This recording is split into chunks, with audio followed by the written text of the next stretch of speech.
All right, welcome everybody to the House Appropriations Subcommittee on Commerce, Agriculture, and Natural Resources. We are waiting for one more person to have a quorum, but that does not prevent us from having our presentations. And so in the interest of time, we are very, very pleased to have Stephen Moret, President and CEO of the Virginia Economic Development Partnership, who is going to present on the introduced budget and what that does for economic development in Virginia. So thank you very much for being with us. We are looking forward to your presentation. Thank you as well, Mr. Chairman and members. Delighted to be with you today. I do want to make sure before I forget to congratulate you on hiring Kim McKay in the Economic Development Analyst role. She's going to do a great job. There's a lot that we're excited about in Governor Northam's introduced budget. So I want to be clear that while I'm focusing on just the VDP items, there are a lot of other economic development related things that we're really jazzed about in that proposal. Are you all able to see the slides? Okay, wonderful. I'll just jump right in. So let me start with just a brief overview of the budget items. There's four main budget items that are in VDP's budget specific. The first one, you may recall that typically the most common reason that Virginia loses a manufacturing or distribution project for which we're considered is that another state has a better prepared site than we do. It's literally the single most common factor the last several years. We've been making a lot of progress with the support from the General Assembly in the last year in particular to characterize all of our identified development sites of 25 acres and above. What we're now ready to do is with this great business intelligence to start partnering with our locality partners across the Commonwealth to get more of these sites prepared. So we're talking about a significant expansion of the Business Ready Sites program that's already well established the last few years. It's just been operating at a very small level. Most of our top competitors are investing tens of millions of dollars a year in site development. We're $500,000 to $1 million a year. So we're talking about $10 million in the caboose, $2 million in FY21, $3 million in FY22. Second, one of the things we committed to you all to do was to create the best custom workforce program in the country. Virginia is certainly known as one of the leading states in America for public education, for higher education, but we're not often considered one of the top states when it comes to workforce development programs. The Virginia Talent Accelerator Program, along with other initiatives in the governor's budget, like the G3 initiative, will position Virginia to go right to the top of the list over the next few years. I'll talk more about that momentarily.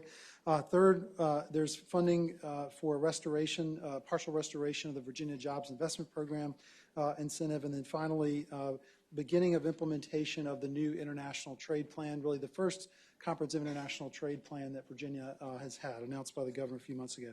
So what I'd like to do is just take a few minutes to go through each of these items. Additionally, I should mention, in terms of the Major Employment and Investment Project Approval Commission has approved several major economic development projects across the Commonwealth, Merck in the Shenandoah Valley, Volvo and Pulaski, big expansion of their biggest truck plant in the world. The Morgan Olson project, which has taken over the former IKEA plant that's closing in Southern Virginia. That's more than 700 jobs. And then finally, a consolidation and streamlining of our reporting activity at VDP. So I'm not going to dwell on those. I'm going to focus on the budget items unless you'd like me to go further into that. First of all, in the Business Ready Sites program, one of our top goals at VDP that was developed in our 2017 strategic plan is to get Virginia back to being one of the top growth states in the country, to get back to the top 5 to 10 for employment growth, for growth in median earned income. We see manufacturing as a significant part of that. So as you look over the next 10 years, if we look at the Moody's forecast, we need to add roughly 26,000 to 46,000 jobs per year on top of what Virginia is currently estimated to achieve. So there's a big gap there to get back to the top 10. You may recall we are doing better recently, but we're kind of in the 15 to 20 range as opposed to the top 5 to 10 range. We see manufacturing as a significant component of that, roughly 38 to 66,000 potential jobs if we do all the things that we need to do to attract that industry. To be able to get there, though, we need about 160 to 200 prepared sites so that we can be competitive. And so that's really the heart of this initiative. In the last year, you all provided $2 million so we could achieve something that no other state in America has done. We have characterized every identified development site of 25 acres or larger in the entire Commonwealth of Virginia. More than 100 localities, 103 localities altogether, 16 regional economic development organizations participated. For every site, we now know with third-party validation with engineering firms exactly what tier level it's at, and what additional investments would be required and how much would be required to get them to a market competitive level, a tier 4 or a tier 5 level. And basically what that means is that if a prospect comes to Virginia, we can show them a site that if they choose that location, it may not have all the infrastructure in place today, but all the planning, all the due diligence is done such that it could be in place within 12 months. Additionally, to make sure that we were thinking of this strategically as well, we engaged KPMG, has a very large site selection practice to score all the sites relative to their attractiveness for different target industry sectors. We recently shared all that information with our locality partners. So they've got site developability, they've got location competitiveness, they've got sector suitability as well for all those. Detailed reports, as you can see, be happy to share examples later on. This slide is essentially the result of that. Well, I should say a one-slide summary of many hundreds of pages of documents. If you look across the Commonwealth, we have about 466 sites, 25 acres or larger. Only a very small percentage of those, well under 20%, are market competitive. The vast majority of sites in Virginia, if we submit it for a project, it will get eliminated in the first round simply because it takes too long to develop. They almost always have some options that they can develop relatively quickly. On the chart there, all the gray sites are essentially the ones that are identified for development, that are supported for development by their localities, typically in the right zoning and so forth, but are not yet prepared. The green sites are those that are really market competitive. The blue ones are close, but not quite there. If you look at this from a Go Virginia region perspective, again, tier 4 or 5, typically the only sites that are going to have successful announcements. We only have 30 of those across the state. A couple regions don't have a single one. Many regions may have 2 or 3 locations, but only at a certain size point. So there's a lot of projects they're unable to be competitive for. Again, we need to get that 30 number up more to close to 200 to be able to achieve our growth targets. So what we're envisioning with these new dollars is a program that builds on what you've already adopted a few years ago with the Virginia Business Ready Sites program, but just does it at a larger scale. With this amount of funding, we would envision having a minimum amount of funding that would go to each region. Most of the funding, we think at least 70%, would be allocated within regional priorities across those regions in the state so that they would have a prioritization role. We would prioritize sites based both on their essentially developability score and their competitiveness score, as well as input from and prioritization from the localities. There would be matching requirements. We're envisioning 1-to-1 for non-distressed localities, 2-to-1 state to local for distressed, 3-to-1 for double distressed localities. And then a share of the annual funds, we estimate about 30%, we would be able to use for the most competitive sites statewide. Still trying to get some regional balance, but with a statewide prioritization. So that's what that's all about. It won't allow us to catch up fully to the other states, but I do want to be clear. One strategic thing that we are doing is for the most part, we're not talking about investing in hard infrastructure. We're talking about getting all the due diligence done, all the planning done, to be ready that if we get a project, we'll make the hard investments later. So that's the the Virginia Business Ready Sites program.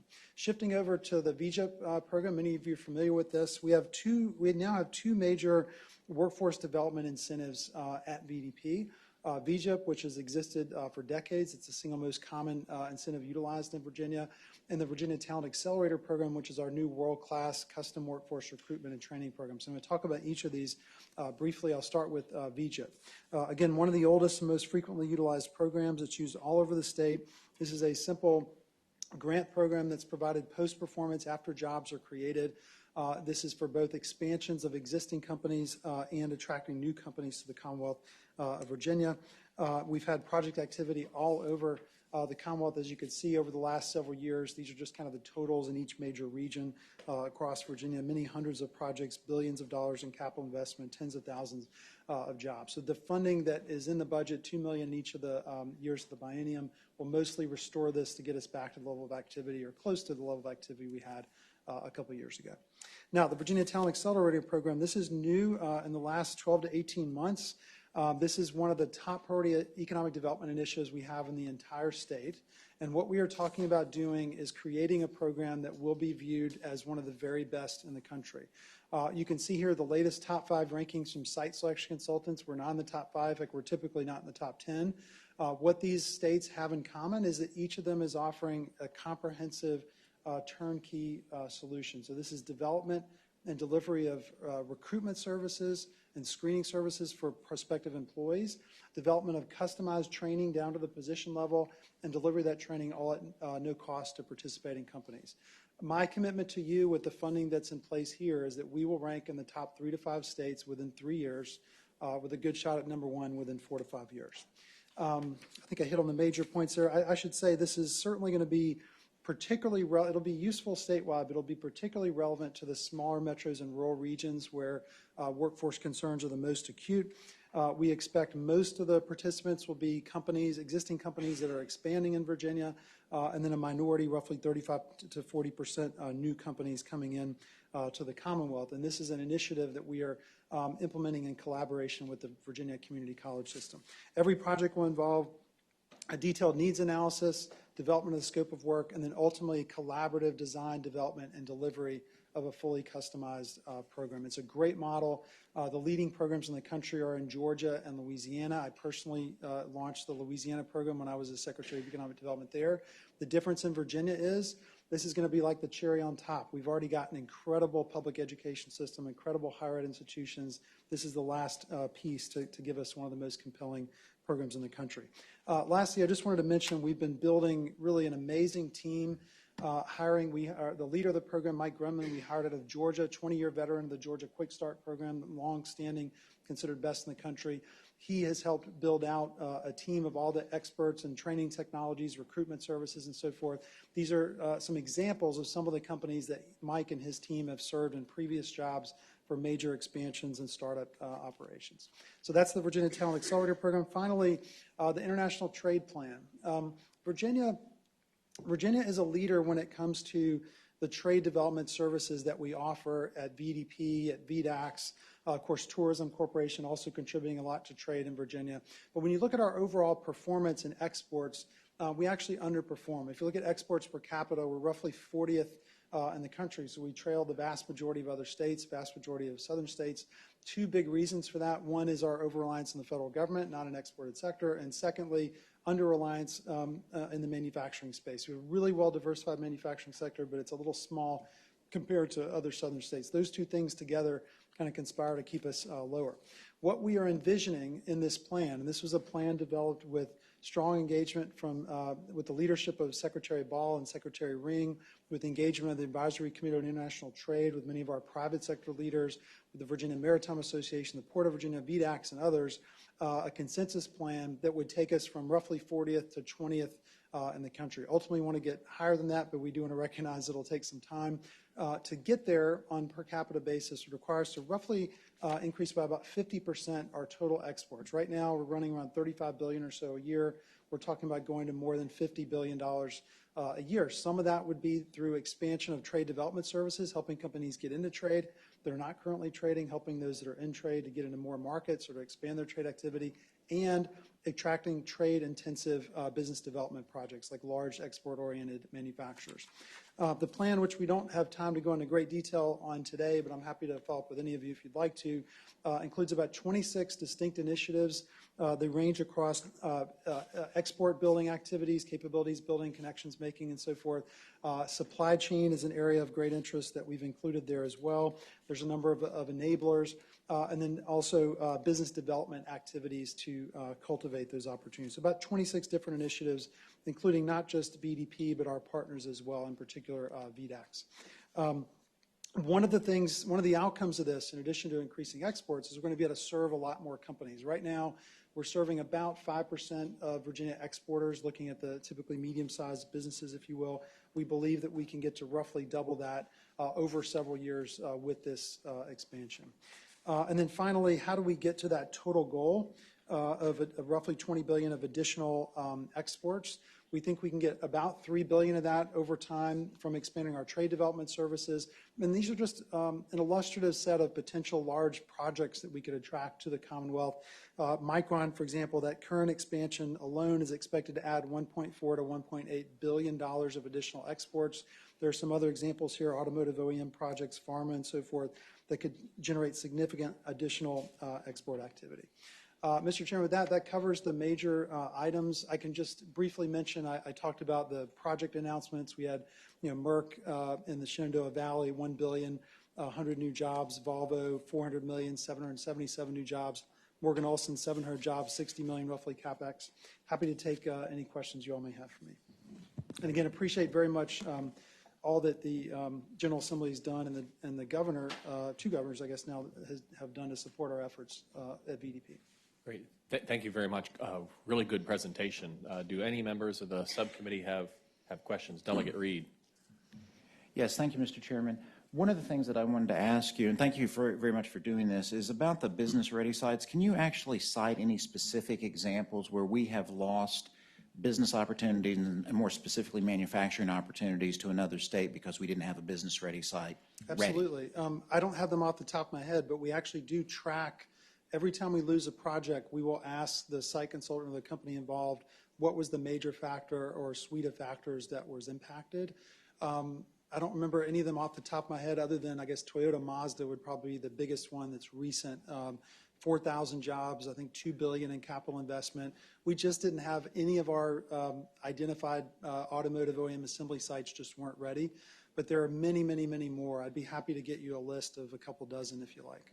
I just don't remember off the top of my head. Follow-up question. Can you tell us where that work did end up going? The Toyota Mazda went to Alabama. It was a site that they had put, I think, tens of millions of dollars into over a long period of time. We've got a couple of those. You know, we've got Berry Hill, we've got Maymac. I guess those would be the two that would really hop up. There's also a number of others. But in some cases, the sites we have, even with the large investments, there was one key piece left out. So, for example, with the Berry Hill site, wonderful site for a large manufacturer, but they really needed funding for a connector road. Well, the General Assembly, I think, included that funding last session, so that is now happening. But it only takes one item. Essentially, anything that puts you out of a 12 to 15-month kind of preparedness time frame typically will knock you out, because usually there's at least one other southern state with a relatively comparable business climate that has at least one attractive site that can be quickly developed or is already ready for a new project. One other question, Mr. Chairman. Yes, Delegate Reed. On exports in particularly, you had identified that on the list, Indiana, Washington, Louisiana, Iowa, and North Carolina are all kind of in that top 5 or 6 or so. What I was curious about is whether or not we're kind of comparing like industries, because I imagine that in Louisiana, they probably have more in the way of exports because of oil, and that's not something that we have. That's right, So, and that's part of why we're not suggesting we go to number one, not that that wouldn't be a great goal to think about later. Yeah, with Louisiana, they have a tremendous petrochemical base with exports there. With Washington State, you've got the huge aerospace industry. So there's definitely some apples and oranges. But when you look at the more complete list of states, if we think about like a North Carolina, some of the other southern states, South Carolina, Tennessee, and so forth, they really are more similar to Virginia. Now, again, we're overweighted in the federal government, so that does hold us back. But I think, as we all know, it's both a strength and a weakness in that, when the federal government revenues aren't doing great, it has a negative impact on jobs. So what we're really trying to do is create a more vibrant, more private sector oriented, more diversified Virginia economy, which exports definitely helps us to do.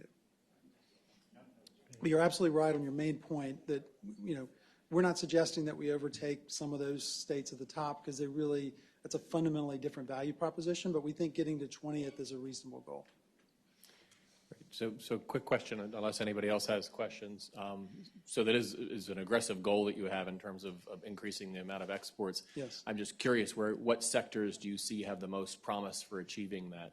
Yeah, if you pull back the slides up, if you look here on slide 27, I don't know if that's come up on your screen, but these are probably the best examples that would come to mind in terms of individual big projects. So within trade in general, that first little bar of $3 billion, that would be across hundreds of companies doing small expansions. But the other specific examples, the single biggest one would be an export-oriented automotive OEM assembly plant. Those can be between $1 and $4 billion per year each. You think about BMW, South Carolina, for example. Our IT sector is becoming increasingly export-oriented. There's some big project opportunities there. The data center sectors offer significant opportunities. But in general, a lot of the big ones tend to be the large, capital-intensive, advanced manufacturing projects with an export orientation. That would be kind of the biggest target. That said, I think with where Virginia is at with our tech sector, where we're at with data centers, where we're at with tourism as well, I think all those have the potential to really add to this growth. Great, thank you. Delegate Reed. Yes, just along the, thank you, Mr. Chairman. With these slides here again, does this take into account the development for the wind turbine business that we're looking at hopefully kind of fostering down in the Tidewater area? Which sector does that kind of fit in? We don't have that included right now. It's not that it could not be included. Part of what we've seen, I don't want to say every company, but part of what we are seeing to some extent is that many of those projects are kind of localized to a country or a general region, right? So Europe has its own manufacturers. Some of those same players are looking at manufacturing in the U.S. for the U.S. market. So there'll be exports relative to the Commonwealth in that they might sell to other, let's say, states along the East Coast. But we haven't yet identified that as, from a sort of international sales perspective, a big driver. It could be. It very well could be. We definitely see it as a very big opportunity for Virginia and something we're going after. We didn't have enough experience on the export orientation of that market to include it in our examples here. All right. Thank you so much. Very, very helpful. Thank you, Appreciate Mr. it. Chairman. Again, I just want to say thank you so much to the committee and the members for all the support y'all have given us, and we're also grateful to the Governor and Secretary Ball for their partnership as well. Looking forward to working with you and your team. So we are still waiting for one more person for a quorum.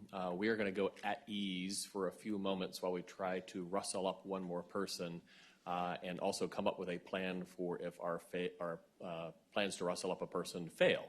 So give us a couple moments, but we'll go at ease.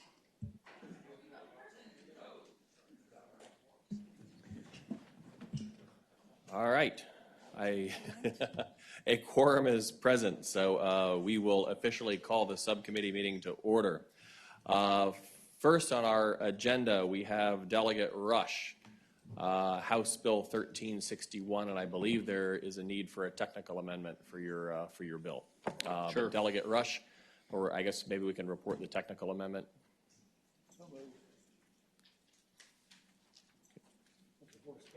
Yeah. All those in favor say aye. Aye. All those opposed. All right, Delegate Rush, tell us about your bill.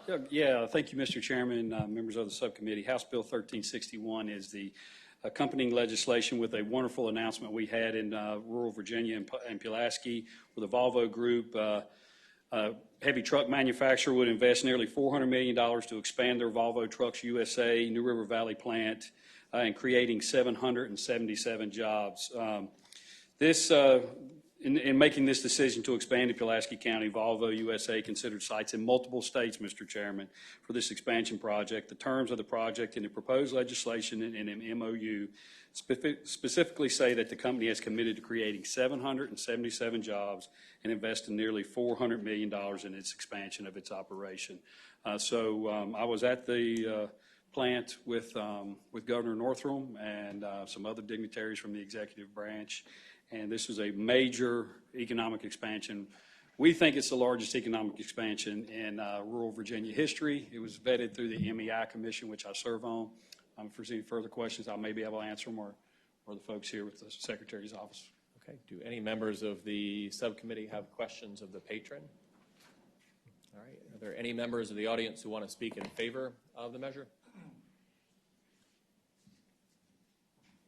Mr. Chair, Brian Ball, Secretary of Commerce and Trade, just wanted to offer our full-throated support for this bill. A lot of people worked very hard on it. It's a great economic development project for Pulaski, Virginia, that will serve that community for decades to come. Thank you. Very good. Thank you, Mr. Secretary. Anybody else in the audience want to speak in favor? Does anybody want to speak in opposition to the bill? All right. Seeing none, the subcommittee operates by motion. Okay, it's been moved to report as amended and seconded. Clerk, if you'll open the roll. Clerk, close the roll. That bill reports with amendment 5-0. Thank you, Mr. Chairman, members of the subcommittee. Thank you. All right, I do also believe that we have Delegate Wampler. If you could come and present your House Bill 1597 and tell us what it does. Thank you, Mr. Chairman. 1597 is a code clarification related to the Go Virginia program. It's very simple. It's one sentence. It's an amendment to Section 2.2, 2489. You'll find it on page 2 of the bill at the very end on line 93. The only change to this section is some language that says matching funds may also be from grants awarded to a locality by the Tobacco Revitalization Commission. So just as quick background for the bill, Go Virginia was set up several years ago to break down economic development competition amongst localities in Virginia.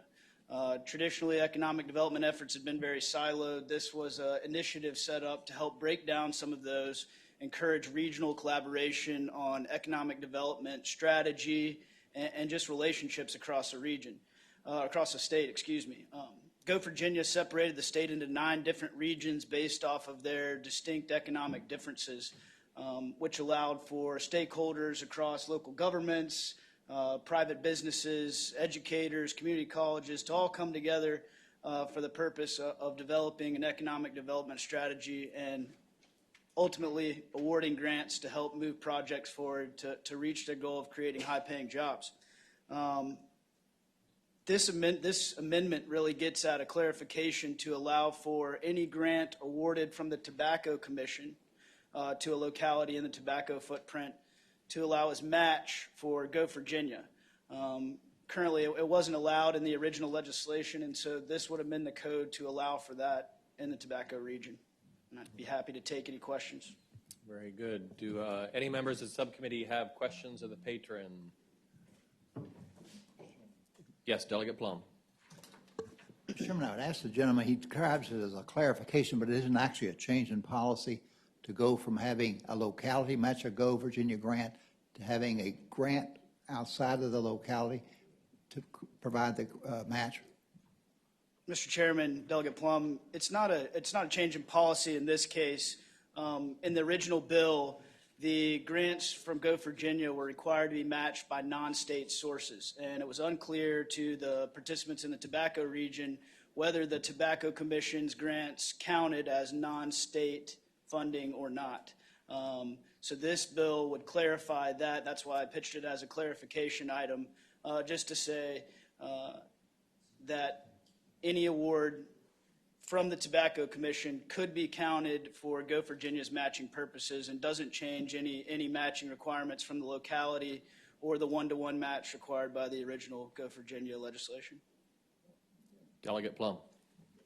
So then do I understand that your last end of your comments that the localities are still going to put some skin in the game? Mr. Chairman, Delegate Plum, yes, the localities will still be required to participate in the projects, which was a fundamental idea of Go Virginia when it started, is to get multiple jurisdictions. The legislation requires 2 or more localities to have skin in the game, to have a financial stake in the project before it could move forward and receive a grant. And this would not change that requirement.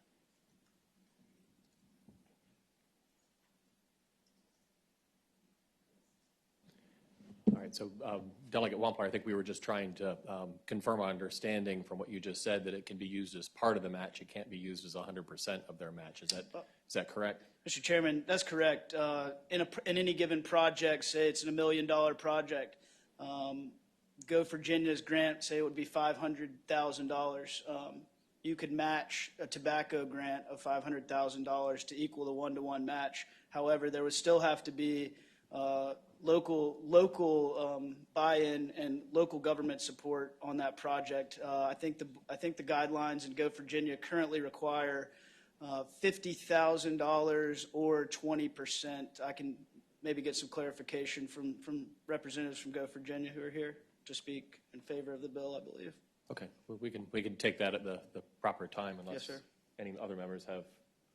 Delegate Tyler, do you have a? Well, I guess, thank you, Mr. Chairman. I just guess I want just clarification. So, for example, if my county applies to the Tobacco Commission and they receive that money from the Tobacco Commission, so when they apply for Go Virginia monies, that means that they can use part of that money from the Tobacco Commission to match Go Virginia funding? If it was the same project, yes, Delegate Tyler. Oh, it had to be the same project. But still, the local government has to also contribute as well. Mr. Chairman, Delegate Tyler, yes. All right. Hearing no other questions, is there anybody in the audience who wishes to speak in favor of the bill? Maybe somebody from Go Virginia who might be able to provide some clarity on the issue of local match. Mr. Chair, Brian Ball, Secretary of Commerce and Trade. The administration supports this measure. If there are detailed questions about how the match works, I think Delegate Wampler accurately responded to the questions, but if there are additional questions, we do have folks here who can speak to specific questions. Thank you, Mr. Secretary. Others who want to speak in favor? Mr. Chairman and members of the committee, Chris Lloyd from McGuire Woods Consulting on behalf of the Go Virginia Foundation, which, as you know, is the business leaders that's put together Go Virginia, and we support the bill. And Delegate Wampler has characterized the local match situation accurately. So there would still, while it's not a statutory mandate, the guidelines do require this local match of 50,000 or 20%. Okay. So, thank you, sir. Thank you. All right. Delegate Tyler. I know that the Tobacco Commission money was put together basically for rural communities that had tobacco. Now, with your particular bill, does this open up to all Go Virginia projects all over Virginia? Mr. Chairman, Delegate Tyler, I'm glad you asked that. No, this would only apply to localities within the Tobacco Commission footprint. All right. Is there anybody here who wishes to speak in opposition to the bill? Seeing none, the subcommittee operates by motion. Move to report. Is there a second? Second. All right, it's been moved and properly seconded. Everybody vote on the electronic voting board. 5-0, Mr. Chairman. 6-0. All right, the bill reports 6-0. Thank you very much, Delegate Wampler. Thank you, Mr. Chairman, members of the committee. I hope you'll have a good weekend. All right, I don't know that we have any additional patrons in the audience.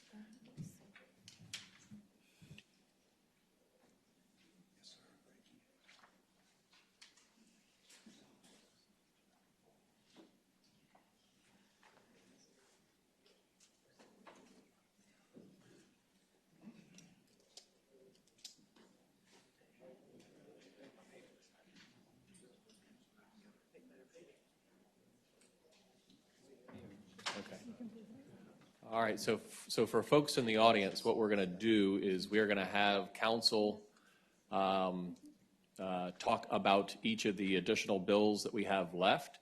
We'll have conversation and exchange. We'll let people weigh in. If it looks like any of them has any kind of heat whatsoever, we will simply have those pass by for the day. We don't want anything to go awry without the patrons being here. So first up, who wants to take Delegate Sickles' House Bill 1498? You can, yeah. All right. Mr. Chair, members of the committee, House Bill 1498, patroned by Delegate Sickles, is a MEI commission bill. It is related to the Merck project. It creates a pharmaceutical manufacturing grant program. In the Merck project will create $1 billion in investment in a facility in Rockingham County and creates 152 new jobs. The fiscal impact on the bill, it was included in House Bill 30.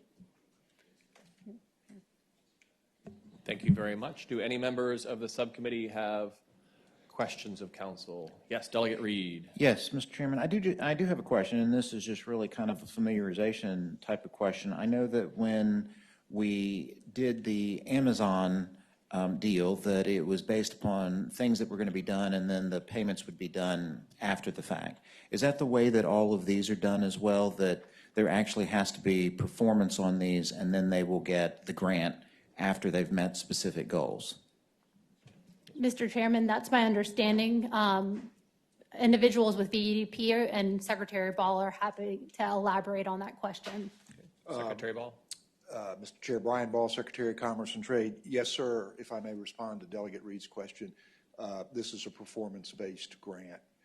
In this biennium, it's a $6.2 million payment. And the thing since you've given me the podium, sir, there's a $1.2 million it's like a mini Amazon deal in the sense that James Madison and Blue Ridge Community College can participate in this program up to $1.2 million, and they have strong biology type of programs, biotechnology type of programs at these schools. And Merck employs many folks coming out of these schools. So it's a great opportunity for the schools and for that part of the Shenandoah Valley. Great. Thank you. So you're saying you don't support this bill? We strongly support this bill, sir. All right. Anybody else on the subcommittee have any questions? All right. Hearing none, is there anybody else in the audience who wishes to speak in favor of the bill? All right. Anybody want to speak in opposition? All right. We operate by motion. Oh, well. Just wanted to, hello, Mr. Chairman, Todd Gackey with the Family Foundation. Just wanted to raise a concern that we have a multi-billion-dollar company going to invest here in Virginia and be engaging in types of development dealing with HPV vaccines, possibly CBD oil. And we also see a lot of legislation being floated around in the General Assembly that deals with those two areas. They're going to benefit from the Major Business Facility Job Tax Credit already. So is it really important for taxpayers to be helping fund this multi-billion-dollar company to come to Virginia when they're already going to be receiving tax credit benefits? So I would just raise that as a concern. Okay, thank you. All right. Do we have a motion? All right. So it's moved to report. We got a second. All right.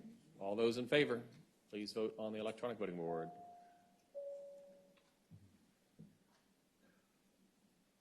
All right. That bill reports 6-0. Thank you very much. You did a great job. All right. Next up, we have Delegate Guzman's House Bill 1002. Council, thank you. All right. Thank you, Mr. Chairman. House Bill 1002 from Delegate Guzman is really a technical bill more than anything else. What it does is codify the Agriculture and Forestry Industries Development Planning Grant Program. This is an existing program that has been authorized through a mixture of budget language and memos from the Secretary of Finance since 2012. And so this bill is really just putting it in the code. Great. Thank you. Does any member of the subcommittee have any questions of the patron in lieu of the patron? All right. Anybody in the audience want to speak in favor of the bill? Yes. Mr. Chairman, thank you. Brad Copenhaver, Deputy Secretary of Agriculture and Forestry. David, thank you for explaining. You did a very nice job. This is an administration bill codifying the existing program, very popular part of the APHID program. Most people are more familiar with the facilities grants aspect of the APHID program. The planning grant program is grants to localities for planning purposes, updating strategic plan with an emphasis on agriculture, doing economic development studies. It's been a very popular program. So thank you. Thank you. Anybody else want to speak in favor of the measure? Mr. Chairman, Martha Moore, Virginia Farm Bureau, we support the measure. All right, thank you. All right, is there anybody in the audience who wishes to speak in opposition to the bill? All right, seeing none, do we have a motion? All right, it's been moved and report. All right, please vote on the electronic voting board. All right, thank you. That bill reports out 6-0. And unless I am mistaken, that completes the work of the subcommittee. Is there a motion to adjourn? All in favor say aye. Aye. All right, we're adjourned. Thank you.